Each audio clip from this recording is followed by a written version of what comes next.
Nous montâmes plus haut, et nous vîmes des craies, des marbres et des bancs de pierres calcaires, de quoi bâtir une ville aussi grande que le globe entier. Et comme j'étais émerveillée de ce qu'elle pouvait produire par le sassement, l'agglomération, le métamorphisme et la cuisson, elle me dit « Tout ceci n'est rien, et tu vas voir bien autre chose. Tu vas voir la vie déjà éclose au milieu de ces pierres. » Elle s'approcha d'un bassin grand comme une mer, et y plongeant le bras, elle en retira d'abord des plantes étranges, puis des animaux plus étranges encore, qui étaient encore à moitié plantes, puis des êtres libres, indépendants les uns des autres, des coquillages vivants, puis enfin des poissons qu'elle fit sauter en disant « Voilà ce que Dame Poussière sait produire quand elle se dépose au fond des eaux. Mais il y a mieux. Retourne-toi et regarde le rivage. » Je me retournai. Le calcaire et tous ses composés mêlés à la silice et à l'argile avaient formé à leur surface une fine poussière brune et grasse où poussaient des plantes chevelues fort singulières. « Voici la terre végétale, » dit la fée. « Attends un peu, tu verras pousser des arbres. » En effet, je vis une végétation arborescente s'élever rapidement et se peupler de reptiles et d'insectes, tandis que sur les rivages s'agitaient des êtres inconnus qui me causèrent une véritable terreur. « Ces animaux ne t'effrayeront pas sur la terre de l'avenir, » dit la fée. « Ils sont destinés à l'engraisser de leurs dépouilles. Il n'y a pas encore ici d'hommes pour les craindre. » « Attendez, » m'écriai-je, « voici un luxe de monstre qui me scandalise. Voici votre terre qui appartient à ces dévorants qui vivent les uns des autres. Il vous fallait tous ces massacres et toutes ces stupidités pour nous faire un fumier? Je comprends qu'il ne soit pas bon à autre chose. Mais je ne comprends pas une création si exubérante de formes animées pour ne rien faire et ne rien laisser qui vaille. L'engrais est quelque chose, si ce n'est pas tout, répondit la fée.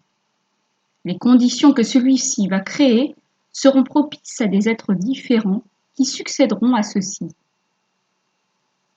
Et qui disparaîtront à leur tour. Je sais cela.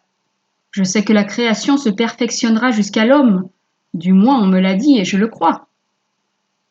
Mais je ne m'étais pas encore représenté cette prodigalité de vie et de destruction qui m'effraie et me répugne.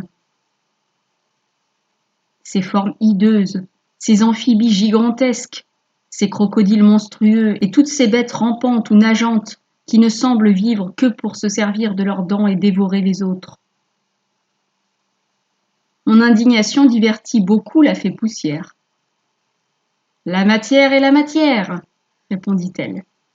« Elle est toujours logique dans ses opérations. L'esprit humain ne l'est pas, et tu en es la preuve.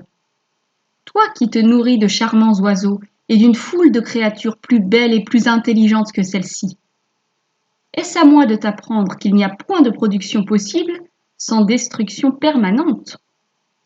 Et veux-tu renverser l'ordre de la nature? Oui, je le voudrais. Je voudrais que tout fût bien dès le premier jour. Si la nature est une grande fée, elle pouvait bien se passer de tous ces essais abominables et faire un monde où nous serions des anges, vivant par l'esprit, au sein d'une création immuable et toujours belle. La grande fée nature a de plus hautes visées, répondit Dame Poussière. Elle ne prétend pas s'arrêter aux choses que tu connais. Elle travaille et invente toujours. Pour elle qui ne connaît pas la suspension de la vie, le repos serait la mort. Si les choses ne changeaient pas, l'œuvre du roi des génies serait terminée, et ce roi, qui est l'activité incessante et suprême, finirait avec son œuvre. Le monde où tu vis, et où tu vas retourner tout à l'heure quand ta vision du passé se dissipera. Ce monde de l'homme que tu crois meilleur que celui des animaux anciens. Ce monde dont tu n'es pourtant pas satisfaite, puisque tu voudrais y vivre éternellement à l'état de pur esprit. Cette pauvre planète, encore enfant, est destinée à se transformer indéfiniment. L'avenir fera de vous tous et de vous toutes, faibles créatures humaines, des fées et des génies qui posséderont la science, la raison et la bonté. Vois ce que je te fais voir. Et sache que ces premières ébauches de la vie, résumées dans l'instinct, sont plus près de toi que tu ne l'es de ce que sera un jour le règne de l'esprit sur la terre que tu habites. Les occupants de ce monde futur seront alors en droit de te mépriser aussi profondément que tu méprises aujourd'hui le monde des grands sauriens. À la bonne heure, répondis-je. Si tout ce que je vois du passé doit me faire aimer l'avenir, continuons à voir du nouveau.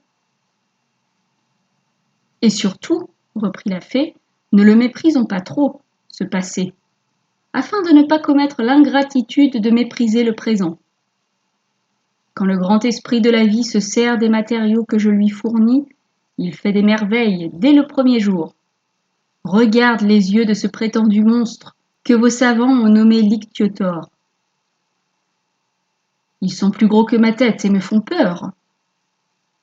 Ils sont très supérieurs aux tiens. Ils sont à la fois myopes et presbytes à volonté. Ils voient la proie à des distances considérables, comme avec un télescope.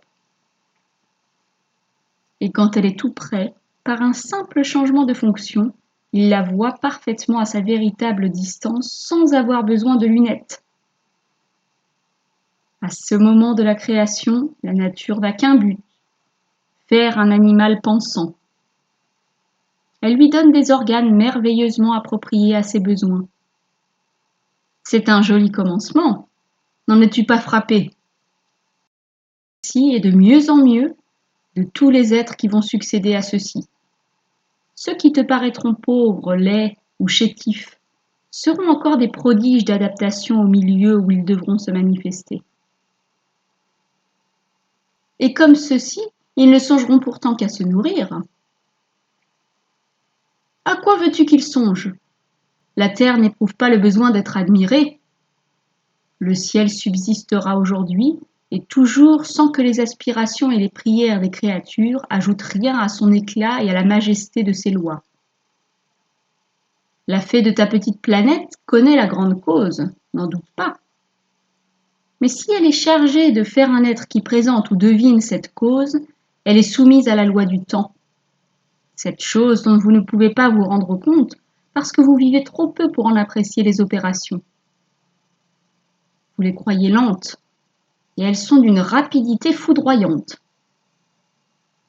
Je vais affranchir ton esprit de son infirmité et faire passer devant toi les résultats de siècles innombrables. Regarde et n'ergote plus. Mets à profit ma complaisance pour toi. Je sentis que la fée avait raison, et je regardais de tous mes yeux la succession des aspects de la terre. Je vis naître et mourir des végétaux et des animaux de plus en plus ingénieux par l'instinct et de plus en plus agréables ou imposants par la forme. À mesure que le sol s'embellissait de productions plus ressemblantes à celles de nos jours, les habitants de ce grand jardin, que de grands accidents transformaient sans cesse, me parurent moins avides pour eux-mêmes et plus soucieux de leur progéniture. Je les vis construire des demeures à l'usage de leur famille et montrer de l'attachement pour leur localité. Si bien que de moment en moment, je voyais s'épanouir un monde et surgir un monde nouveau, comme les actes d'une féerie.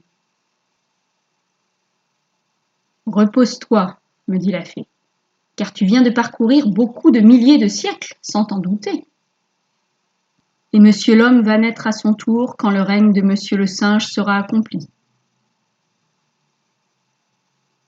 Je me rendormis, écrasée de fatigue, et quand je m'éveillai, je me trouvai au beau milieu d'un grand bal dans le palais de la fée, redevenue jeune, belle et parée. Tu vois toutes ces belles choses et tout ce beau monde, me dit-elle. Eh bien, mon enfant, poussière que tout cela. Ces parois de porphyre et de marbre, c'est de la poussière de molécules pétries et cuites à point. Ces murailles de pierre taillées, c'est de la poussière de chaux ou de granit amenée à bien par les mêmes procédés. Ses lustres et ses cristaux, c'est du sable fin, cuit par la main des hommes en imitation du travail de la nature. Ses porcelaines et ses faïences, c'est de la poudre de feldspath, le kaolin dont les Chinois nous ont fait trouver l'emploi. Ces diamants qui parlent les danseuses, c'est de la poudre de charbon qui s'est cristallisée. Ces perles, c'est le phosphate de chaux que l'huile suinte dans sa coquille. L'or et tous les métaux n'ont pas d'autre origine que l'assemblage bien tassé, bien manipulé, bien fondu, bien chauffé, bien refroidi de molécules infinitésimales. Ces beaux végétaux, ces roses couleur de chair, ces lys tachetés, ces gardénias qui embaument l'atmosphère, sont nés de la poussière que je leur ai préparée, et ces gens qui dansent et sourient au son des instruments, ces vivants par excellence, qu'on appelle des personnes, eux aussi ne t'en déplaise, sont nés de moi et retourneront à moi. Comme elle disait cela, la fête et le palais disparurent. Je me trouvai avec la fée dans un champ où il poussait du blé. Elle se baissa et ramassa une pierre où il y avait un coquillage incrusté. Voilà, me dit-elle, à l'état fossile, un être que je t'ai montré vivant aux premiers âges de la vie. Qu'est-ce que c'est à présent? Du phosphate de chaux. On le réduit en poussière et on en fait de l'engrais pour les terres trop silicieuses. Tu vois, l'homme commence à s'aviser d'une chose, c'est que le seul maître à étudier, c'est la nature. Elle écrasa sous ses doigts le fossile et en sema la poudre sur le sol cultivé en disant « Ceci rentre dans ma cuisine. Je sème la destruction pour faire pousser le germe. Il en est ainsi de toutes les poussières, qu'elles aient été plantes, animaux ou personnes. Elles sont la mort après avoir été la vie, et cela n'a rien de triste, puisqu'elles recommencent toujours, grâce à moi, à être la vie après avoir été la mort. Adieu, je veux que tu gardes un souvenir de moi. Tu admires beaucoup ma robe de bal. En voici un petit morceau que tu examineras à loisir. » Tout disparut, et quand j'ouvris les yeux, je me retrouvai dans mon lit. Le soleil était levé et m'envoyait un beau rayon. Je regardais le bout d'étoffe que la fée m'avait mis dans la main. Ce n'était qu'un petit tas de fine poussière. Mais mon esprit était encore sous le charme du rêve, et il communiqua à mes sens le pouvoir de distinguer les moindres atomes de cette poussière. Je fus émerveillée. Il y avait de tout, de l'air, de l'eau, du soleil, de l'or, des diamants, de la cendre, du pollen de fleurs, des coquillages, des perles, de la poussière d'ailes de papillons, du fil, de la cire, du fer, du bois et beaucoup de cadavres microscopiques. Mais au milieu de ce mélange de débris imperceptibles, je vis fermenter je ne sais quelle vie d'être insaisissable qui paraissait chercher à se fixer quelque part pour éclore ou pour se transformer, et qui se fondirent en nuages d'or dans le rayon rose du soleil levant.